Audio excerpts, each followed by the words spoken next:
Hello again, fellow YouTubers. Today I'm going to show you this Pentium-based processor, at least that's what I believe it is, that was probably built originally almost 20 years ago. And it's the older technology, and I want to take it apart because there might be some parts inside of it that I can salvage for other projects. I know in one particular case, it probably is a usable part. So without any further hesitation, let me go ahead and take this thing apart. Take a look down here at where the I/O shield happens to be. It looks like I'm going to have to remove the panel on the opposite side in order to, let me take this power cord off, in order to get a view of what the inside looks like. It was one of the cheaper cases at the time, so it didn't really have any thumb screws on the case side. And this is actually not that bad. I had some that were actually 5 or maybe even 6 of these and wrapped around. Take the sides off, or an entire cover in some cases, so it wrapped all around the top. So now we can see the innards. So it actually looks like a fairly modern case. Power supply looks like it's definitely the next generation beyond what I originally started building with, probably about 10 years earlier than this. And it actually indicates 550 watts, which was very unusual for the time. Let me take a nice view. As you can see, it actually looks like it's a fairly modern motherboard. You see it says Intel desktop board D875PBZ Peter Boy Zebra. It's got an interesting thing with the 12 volts for the processor power. Looks like it's in the bottom of the processor in this case. Got an Intel fan. So there definitely is an Intel processor here. I will have to, well, this is disconnected. That is actually a removable hard drive, as I recall. So there's another hard drive here, so I assume that that is the primary one that it will boot off of. But we'll find out. Before I do anything else, I'm going to go ahead and blow this thing out of all this dust. I don't want to make a mess beyond what's already made, as you can see, looking down in some of these boards here. It's full memory. I gotta see what kind of DIMMs those are. Okay, so let me pause this and we will reconvene out in the front of my driveway. So what we will do is I will now blow it out. I do not use those little cans of air. I think that's actually pretty wasteful. I hesitate using a lawn blower, a leaf blower, which I do have one right behind me, but I'm going to not use that today. Instead, what I'm going to use is my air compressor. I actually made some video clips of it, but I'm having a little bit of trouble finding where I stored them. If you're wondering what all the copper pipes are, they are to help remove the moisture from the line when I'm using it over long periods of time. First thing I have to do is turn it on.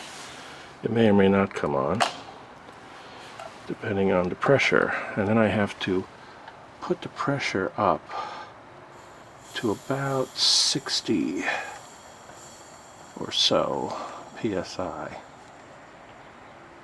Okay.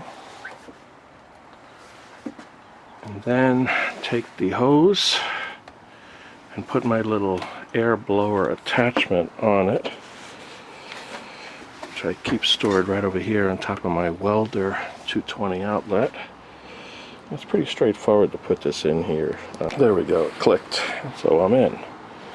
And this little attachment, all I have to do to get it to work is just turn the front here until the air starts to come out. You may hear the compressor kick on when the air gets below its level. So there you go.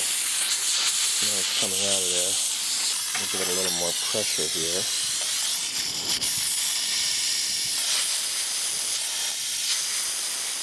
There we go, that'll do it. I had to remove the back cover too, which you'll see in a minute when I flip it over. That was a bit harder than I thought it was going to be. I'm not sure why it seemed to be stuck on there. What my father used to refer to as a job and a half, but I naturally modified that to a 2-times job. Get out all the little crevices here.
Turned it off for a moment just to be able to talk a little bit more and say a couple of things. As you noticed, I blew out the fans quite thoroughly, including the one on this video card.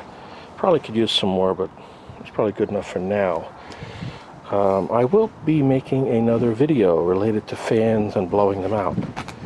I know that there's a lot of criticism of some other YouTubers that build computers that blow their computers out, and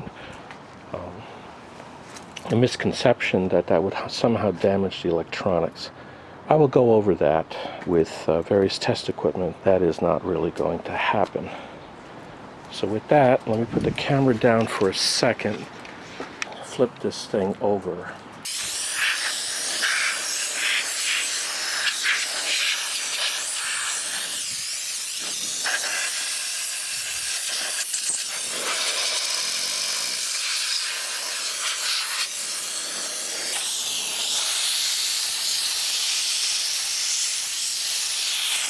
That's probably good enough. Relocated back inside, and we're going to start working on this particular disassembly down to the component level. What I have here is very interesting. It's an actual adapter that is converting DVI video connector down to a VGA. Let me pull it out and see. Yep, that's it. I guess when this computer was last in use, it was with a VGA monitor, probably one that I got rid of a while ago, to be honest with you. Got rid of all my old, believe it or not, cathode ray tube monitors all at one time, and had to bring them to the special dump for those things. So I removed that. So let me now take the first card out. I guess will be the video. See what that looks like. Looks like it has 2 DVI connectors on it. Let's pull this out.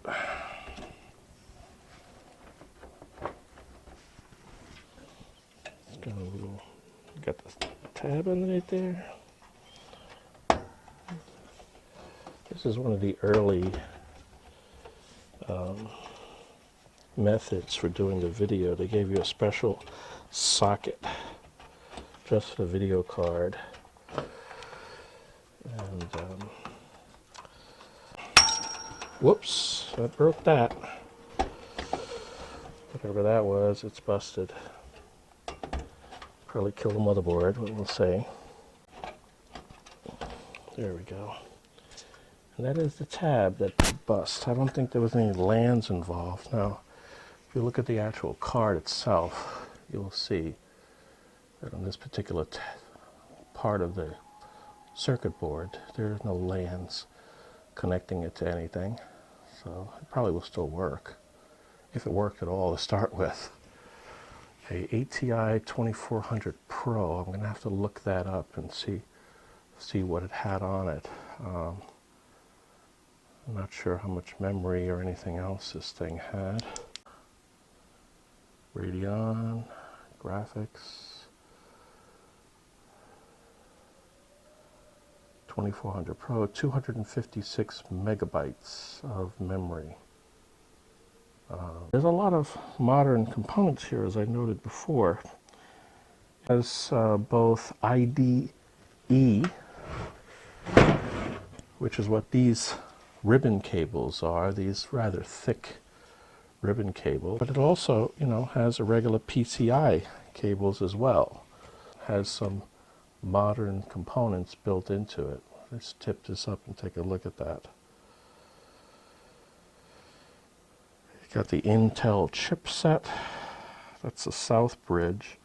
So this is after the time when they went from having two bridges, a north and a south. So this one just has the south.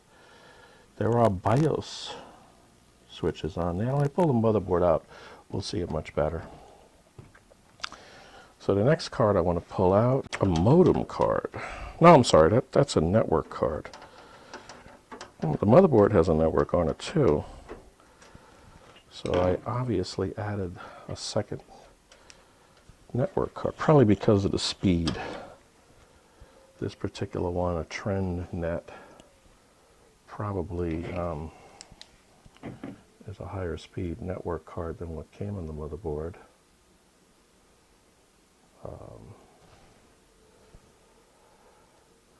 It's hard to tell from this. I'll have to look it up to find out what it is. Or maybe when I try hooking it up later, we'll actually see how it connects to my switch.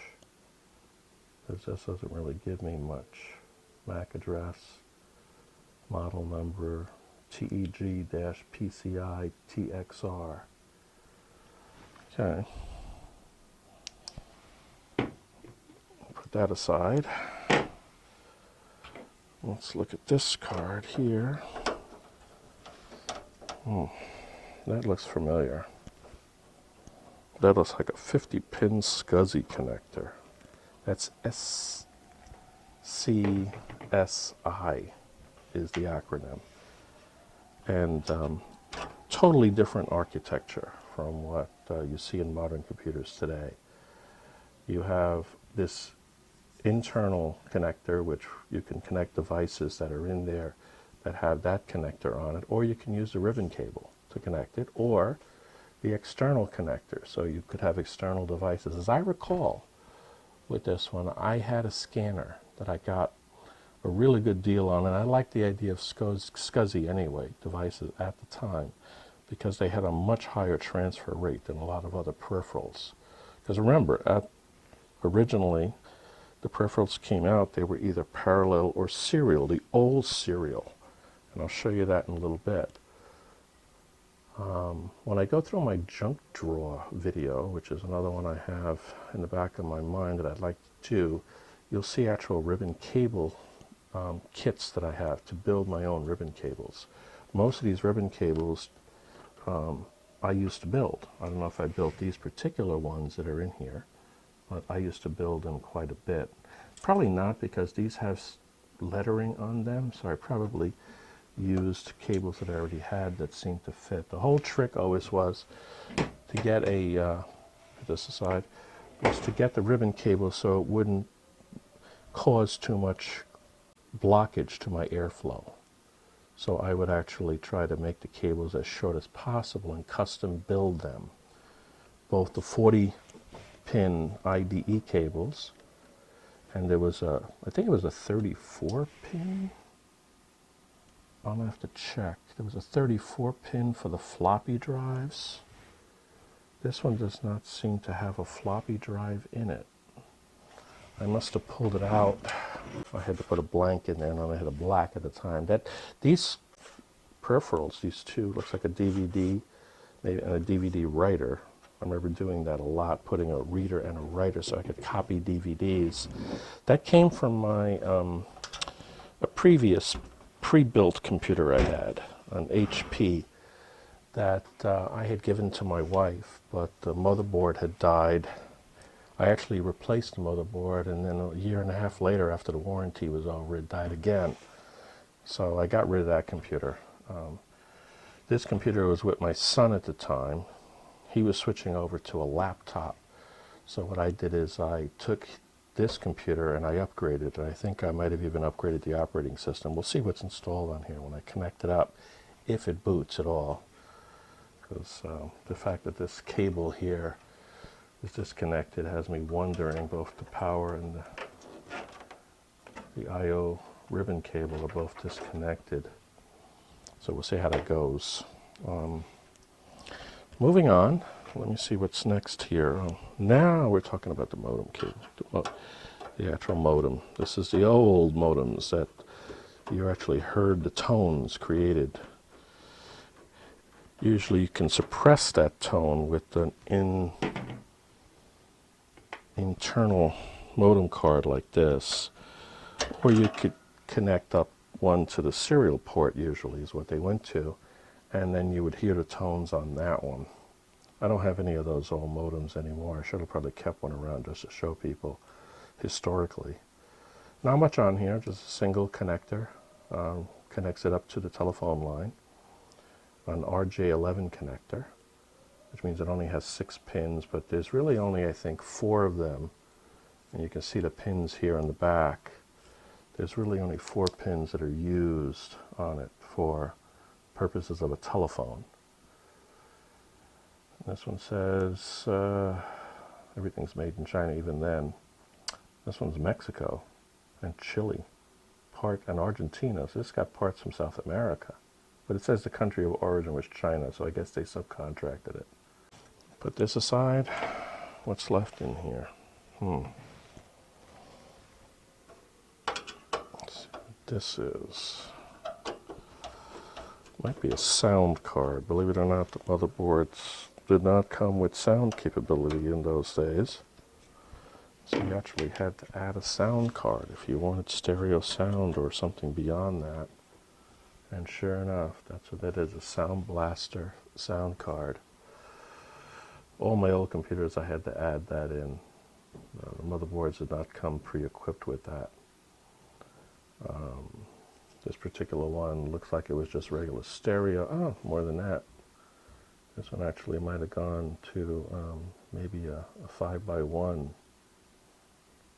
surround sound, which I never used, but looks like this is capable. It also had digital audio out, which I didn't use at the time. And I guess that's about it.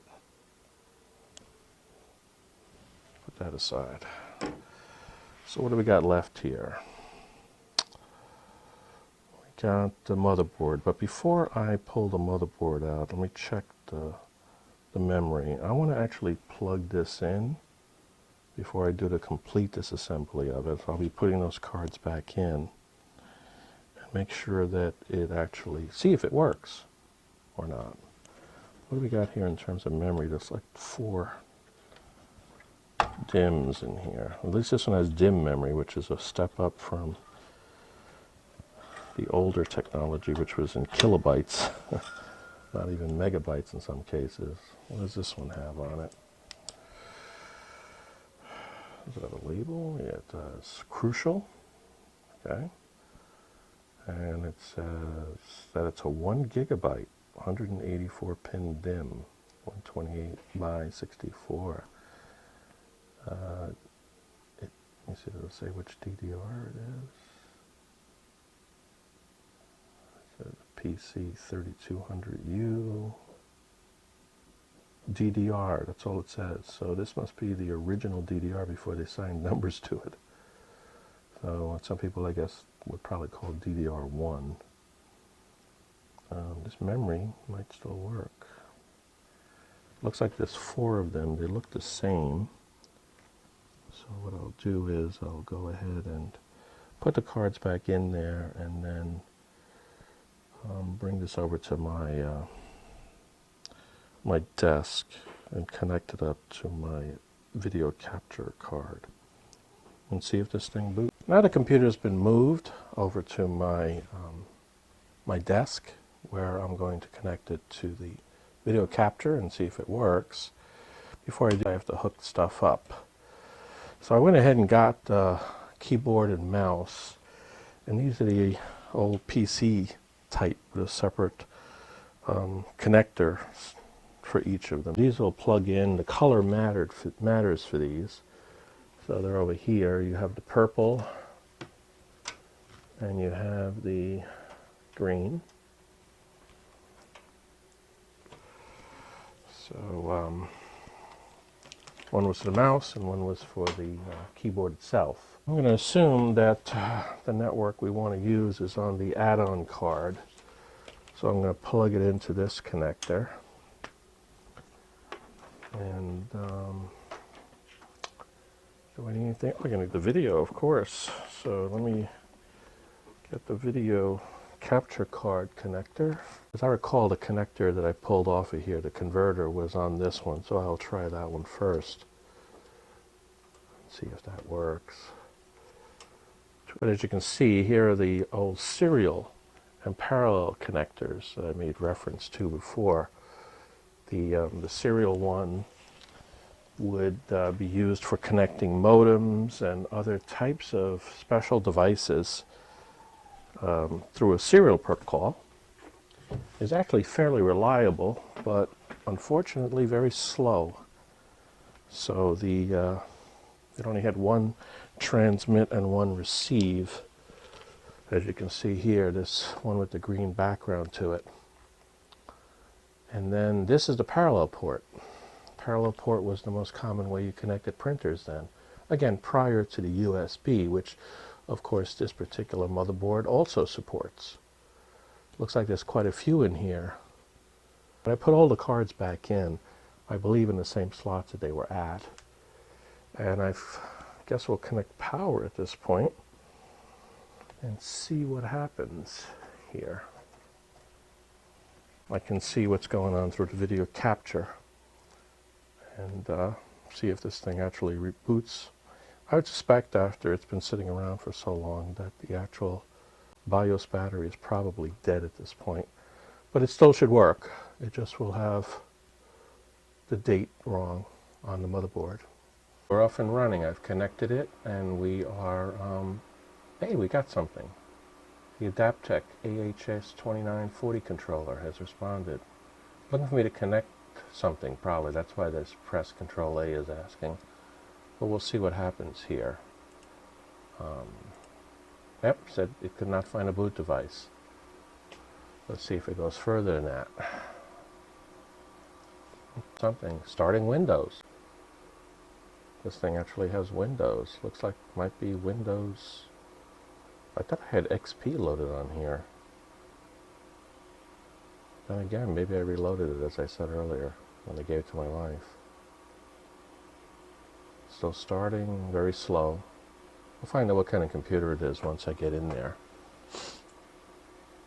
What kind of processor that is, I meant. I did notice as I'm looking at the back of this case that this is actually a better case than I thought. I actually can remove the whole panel with the motherboard on it. Whoa, there we go. Okay, I got a David account and a user account. The mouse seems to be working. Let me go to the David. That's probably the admin. Let me see if it accepts my password. Yes, it does. Wow. Okay, hopefully I've cycled back to that password and it's not one that I've had all this time, because this computer probably hasn't been powered up in at least 5 years. Well, it doesn't see the network properly. Not all the drives are connected. That's what the lower right-hand corner message is telling me. Take a look at the computer and see if I see any network. Oh, I see. This is the old mapping that I had before I had my latest Buffalo NAS. So they probably will not work properly. Let me see if I can get to the internet though. Let's go to all programs and see if I have Internet Explorer on here.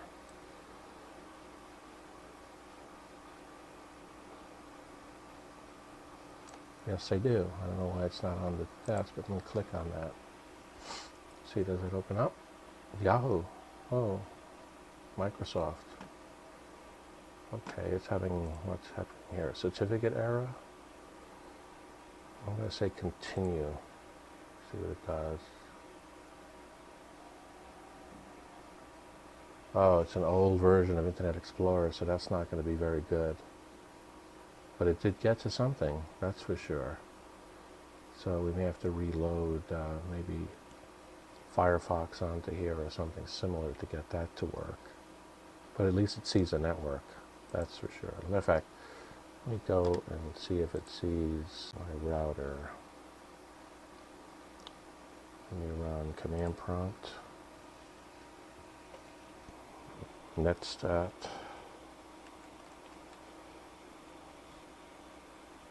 SAR, let's see if it has a pathway to the internet. And it does. It's got routes all set up. It's got an IP address assigned to it. We are looking pretty good. I have to update the Windows Explorer, but other than that, it looks like it is functional.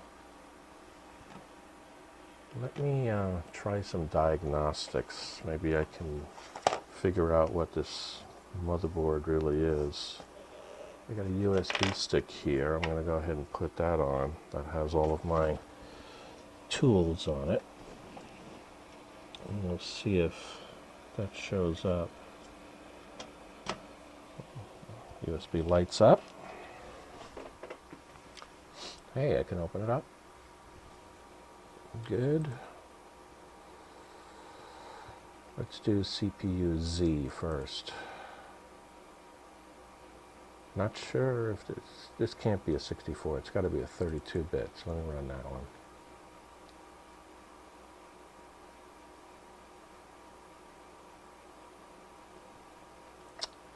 See what we have here. Oh, we got an Intel Pentium 4. And it's running at 2.6 gigahertz. That's pretty good.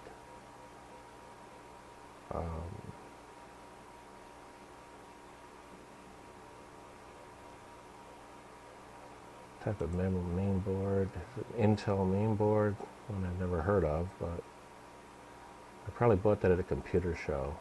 It's a very expensive motherboard, if that's the one I'm thinking about, one that cost me over $800 when I first bought it. It has the AGP for the video. That's that special card that I broke one end of the slot off. Memory's not bad, almost 200 megahertz. 4 gigabytes DDR memory, dual channel. Surprising. Graphics adapter, the Radeon, ATI Radeon Sapphire. That's just regular CPU Z.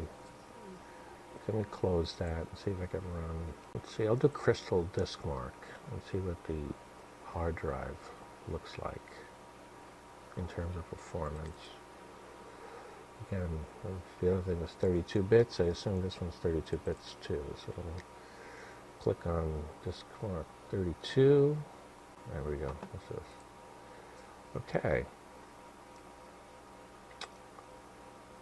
So we have a 233 gigabyte hard drive, and of course that's the USB stick that I put in. So let me test this with drive C and see what it looks like in terms of performance. Whoa, an earth-shattering 51 megabits per second. My gosh. Those were the days. We thought that was fast, didn't we? Okay. Let's get past this first one here, and that should be good enough. I'll stop it. Okay, there we go. I'll stop it at this point. 52. Okay, that's interesting.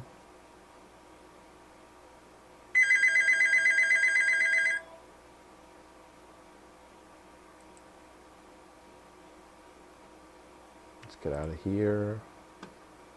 Let me go to the hardware info. I'll go hardware info 32, see what we got on that one. We'll run that. I just updated this memory stick yesterday, so it should have some pretty, or at least the latest version of these tools. Examining system configuration.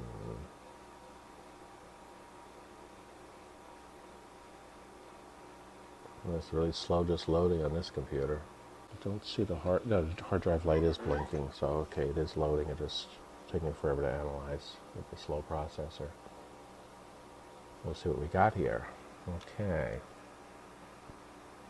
GPU is 256 memory, like we saw written on it before.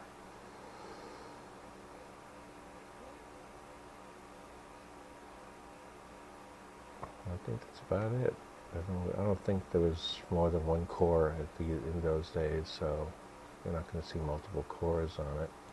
But let me go ahead and open up a sensor. Let's see if that opens up. We can get some more details of yeah, only core 0 is all it's got. Well, it can actually tell the temperature of the CPU. Surprised at that. Motherboard also is a temperature sensor. I never had this tool when I first were building computers like this. This is a rather recent development. Really handy for the computer builders. You can get a pretty good idea of where things are at. Let's see. Anything else jump out at me here?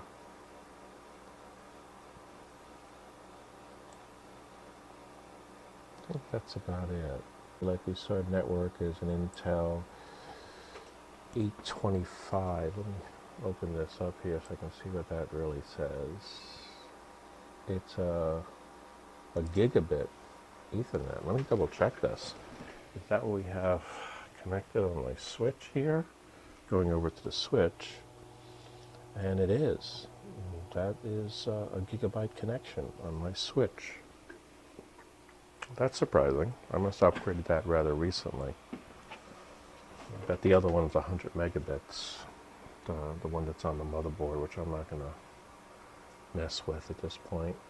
Anyway, surprisingly, this all seems to be a working computer. Not a very fast one, but it works. Let me just exit out of here gracefully. Is there anything else I want to run here? I do want to run a full memory test, but that's going to take an awful long time. So I'll see how that goes, and I'll just report back on it later. I don't really want to create a load. Prime 95 creates a massive load on it. The way I'm going to try to run Heaven graphics benchmark. That requires installation. And I guess that's it. We have a working computer. I'll take it back to the other bench and we'll start fully disassembling it in a little bit. Back inside, continue disassembly.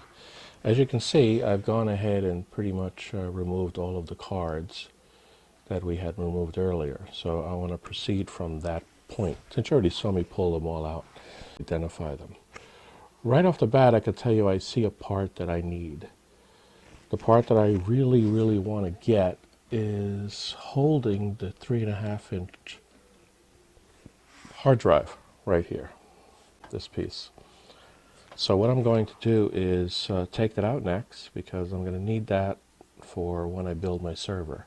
That'll pretty much fit. Maybe I have to drill a few holes in it, but it pretty much fit right where I need it to fit. So I'll start by removing the power, which, by the way, if you notice here, it's not the modern power connector. It's the old Molex connectors. You know, this particular motherboard and power supply even, I don't think it has that. No, I don't see any. So maybe when I pull it out completely, we'll see something different. but as of right now it looks like it only has Molex connectors, although it appears to be a modular type power supply, so I guess it is possible that I could replace those cables with extras that I might have sitting in one of my boxes. So I pulled off that. Let me pull off the SATA cable. Looks like a pretty standard SATA cable to me. I'll probably save that because the SATA cable is something I could probably use. I'm not sure if I like the red, but you know, if push comes to shove, I'll take that. Make sure you don't cut wires when you cut off cable ties. So here's a nice part that I've salvaged. Nice SATA cable. Red, but still usable. I'll put that aside. One's actually not connected, which is the turbo LED. You probably don't see that anymore. I'll pull it out and you'll see what I mean. Let me disconnect these other case connectors first. So if you look very carefully here, that says, this one here, that says turbo LED. These older computers used to have a turbo switch to them, which somehow kicked the processor into a slightly higher clock rate. This particular one does not seem to have that. I'll remove the rest of these. So we have this one here, separated from the rest. That's the power switch, standard power switch, just a funky color. And also this one has an actual speaker, I mean a real speaker in it, per se. If I turn this over to the side here, you will see right here that there is a real speaker in the side of this case. And chances are that came with the case, because it looks like it'll be a little bit of a challenge bending some of these tabs in order to try to put it in there or get it out. So, which is right here, the red and black cable. Okay.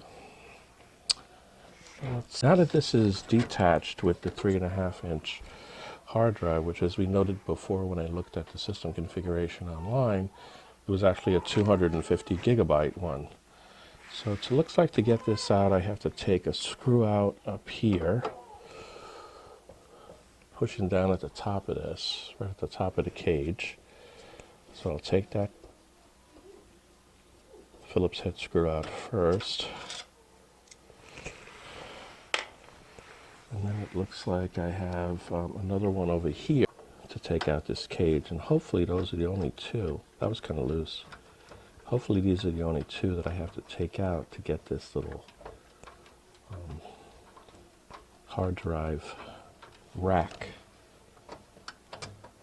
out. It's already, seems like it's disconnected. Put this aside and see if I can get this out now. Oh, it's on tabs inside there, but it comes right out. And this is the cage that I need to build my new server. I'm going to actually stick two 6 gigabyte hard drives in here, one lower, one higher, and try to get some airspace between them when I do build out. I'm going to rework this a little bit. Probably have to drill some new holes to match my case, and also I'm going to paint it black just to match the inside of that case that I have for that server. Let's put this aside for now. Let's see, do I have anything else connected to them? Oh, I have these ribbon cables. Notice that these are labeled, so this one actually says on it CPU board, which represents the motherboard. And that goes on up and connects to both optical drives. So I'll just go ahead and pull that whole cable out of here for now and just get it out of the way. Hopefully I'll never have to use that thing again. I shouldn't, because if I decided to reuse this board, it looks like it's got at least one more SATA connector down on the motherboard that I had not used before. Pull that out. Now I'll go ahead and disconnect the power connectors for the two optical drives. And while I'm at it, this unconnected cable, which was up here for this removable hard drive case, it looks like. I'll go ahead and take that one off. So both of these were using IDE. As you notice, there was a limit in the number of drives you could put on these things. It was usually you only had 2 IDE connectors on the motherboard, and each one could support 2 drives. There was a further problem of you actually had to change jumpers, and I'll show that when I pull these drives out on the back of the drives in order to indicate whether it was, I believe, drive 0 or drive 1. I'll go ahead and pull the main 20-pin power connector off the motherboard. Right, so I can get that out of the way. This should be free now. Let me see. I have something plugged into this Molex connector, the fan at the back of the case. So let me disconnect that. Molex connectors were the way they were. I sort of twangled this one up here, I guess, just to keep it out of the way originally. And so that's the back fan. I'll throw this over the side like I threw that one over the side. The case cables, they were over the side over there. I'm going to pull the 12-volt processor power connector. This only has 4 on it. If you look down in here, you will see it's only a 4-pin connector right here. And the actual power supply actually supported more than that. It actually had 2 different ones that I think you could get up to 6 or 8, I forget. Yeah, here's the other one back over here. If you went 25, it's another 12-volt connector. But that was for a motherboard that needed that for other peripheral controllers. So in reality, the only thing this power supply really supported was a single 4-pin, the way it was with these cables anyway. So I think that takes care of the cables on the power supply. I'm going to pull this power supply out. It'll never wind up in a computer again, but I may decide to use it to test things with if I ever just think that I might have a bad power supply, because 550 is a pretty good one, so it's something that's probably worth keeping. Take these screws off. I'm going to put these back in the power supply once I take them out, because I don't know if this case, a lot of these cases when you bought them originally, they always included a power supply. I don't remember buying a separate power supply for this thing. So chances are it came with it. It's sort of a high quality case. The gauge of the metal that's on this is actually fairly good, which is why I wanted to salvage some of the pieces from it, because a lot of what I'm going to salvage are the metal components of this case.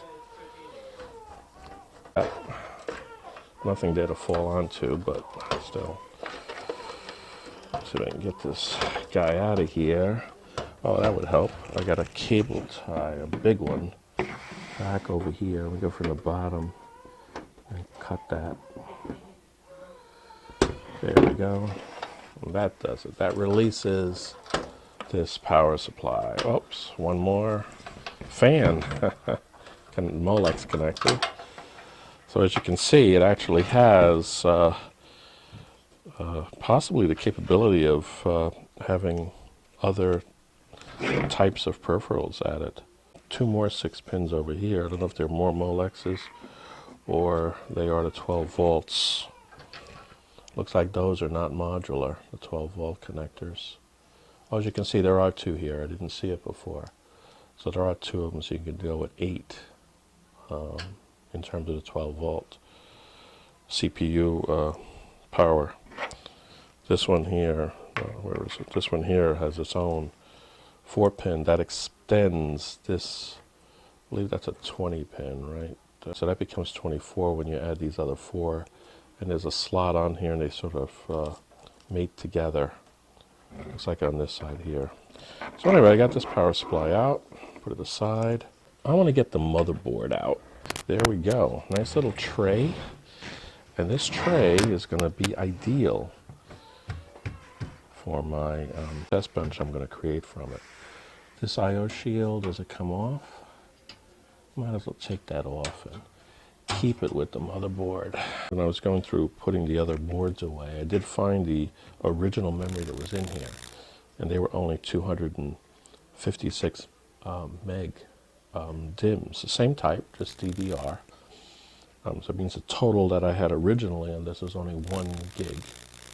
And at some later date, which I'm not sure, it has to be at least 10 years ago, I upgraded it to the 4 gig. That probably cost me a fortune at the time, to be honest with you.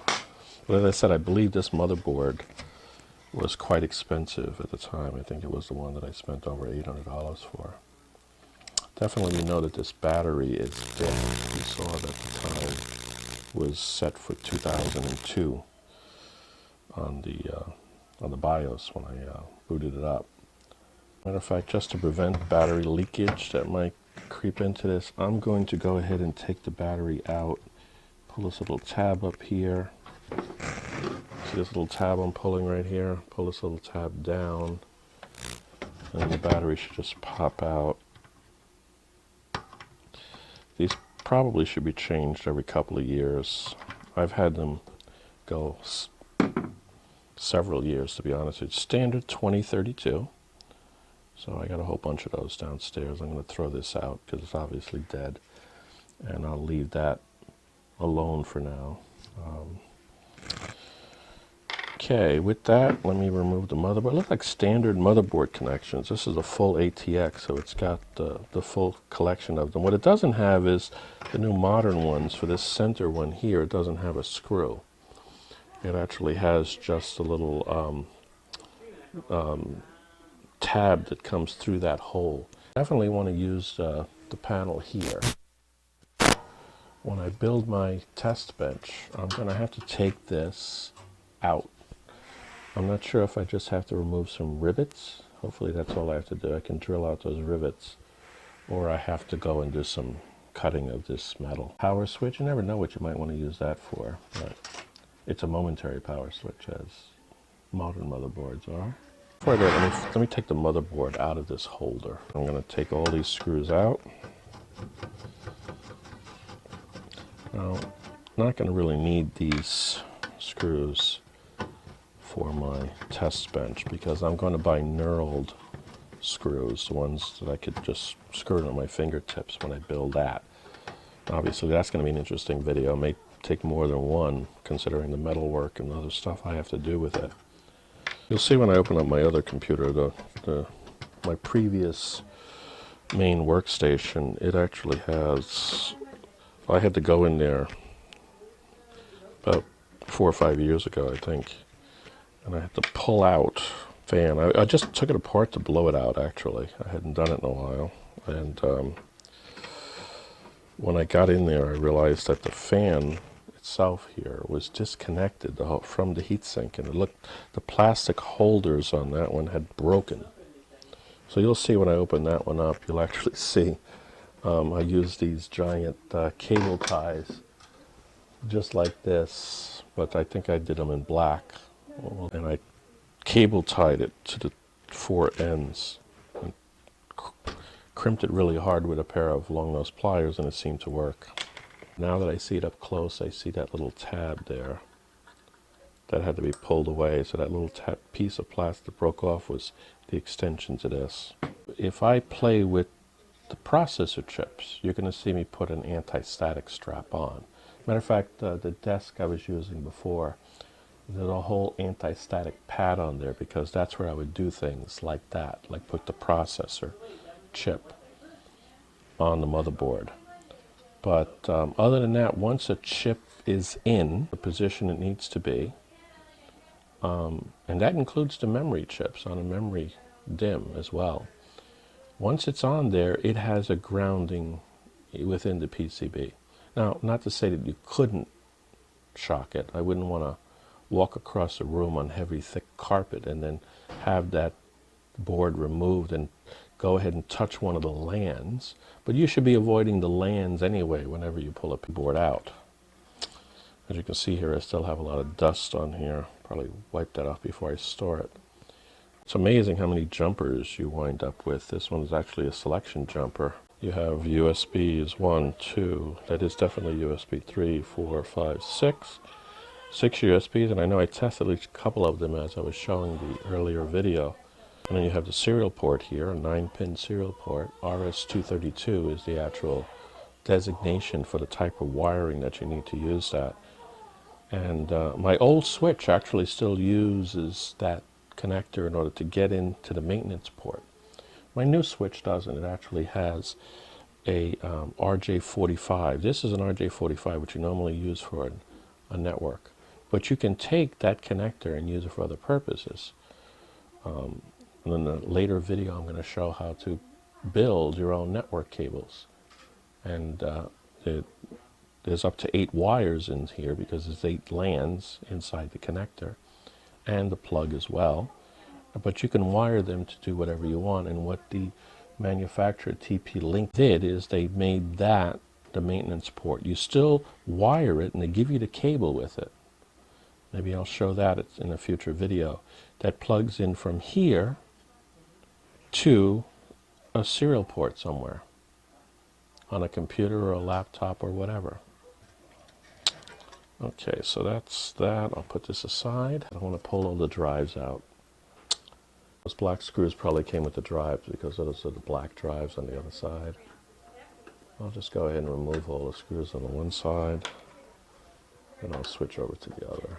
Magnetized screwdrivers, perfectly fine. Matter of fact, better than fine, because that way you don't drop screws into your computer. That could later lead to some damage if you can't get them out quick enough, especially into the power supply openings. Okay, continuing with this. And this particular one is, actually it looks like it might just be a CD. It wasn't even a DVD, just a CD player. I guess that came with that last pre-built computer I bought from HP. I have to pull the front of this thing off.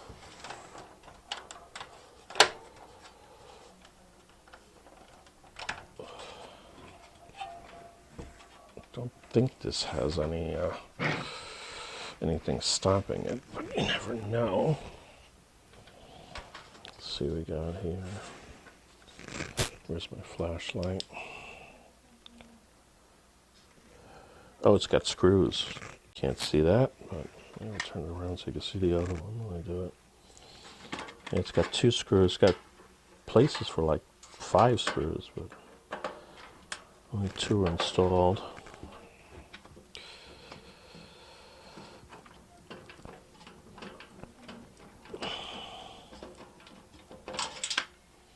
There we go, that's that. The other side.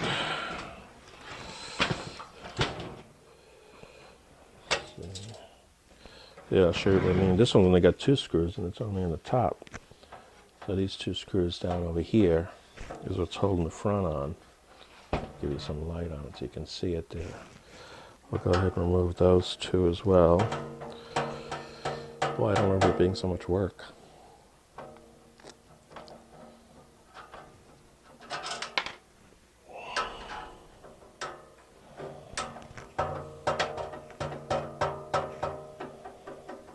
Playing instruments here, banging on this tin.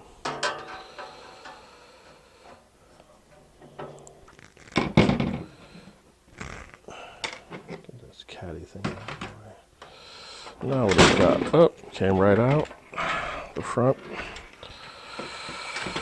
So maybe those lights are reusable. I already bought a set of these for my test bench, but you never know. It might be something that I could reuse either now or at some point. This one here is tied into a knot. I should have used tie wraps for that, I guess. I was in a rush. You never know. Pull that out of there.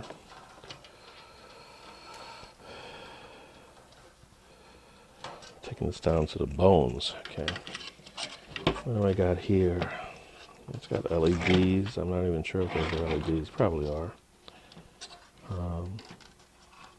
I think they were all red though, as I recall.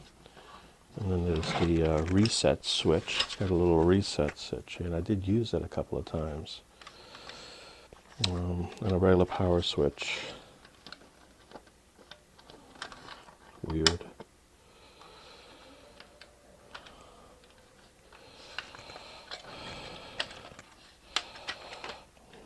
Okay, what I'm going to do, I'm not even going to bother with that stuff. That's not a switch I'm going to want. So let me pull this out, just to be sure.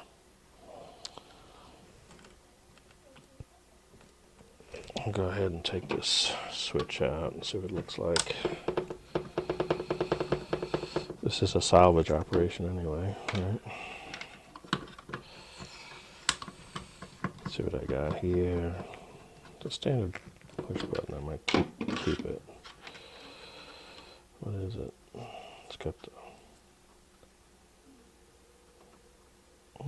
interesting switch. You know, might be worth keeping. I don't know if I want to pull out these LEDs though. So can I just? It's on the end there. I wonder if I can just pull that one off. Yeah, I can unstrip it right here. Yeah. So that's usable. It says reset switch on it. It'll use a reset or power. And the power switch itself is over here. Let me take that guy out of there.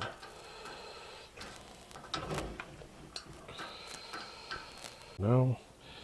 Might be a hard to find screw. Doesn't look like it, but just to be safe, I'll put these in here, right back into where I took them out. They'll stay with the switch.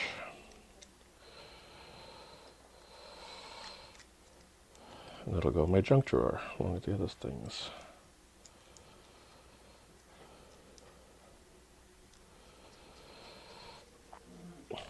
Guess I should get myself one of those small electric screwdrivers. Some of the other builders on YouTube use. That's that. That's that. I'm not going to keep this wires here. There's no point for that. These LEDs.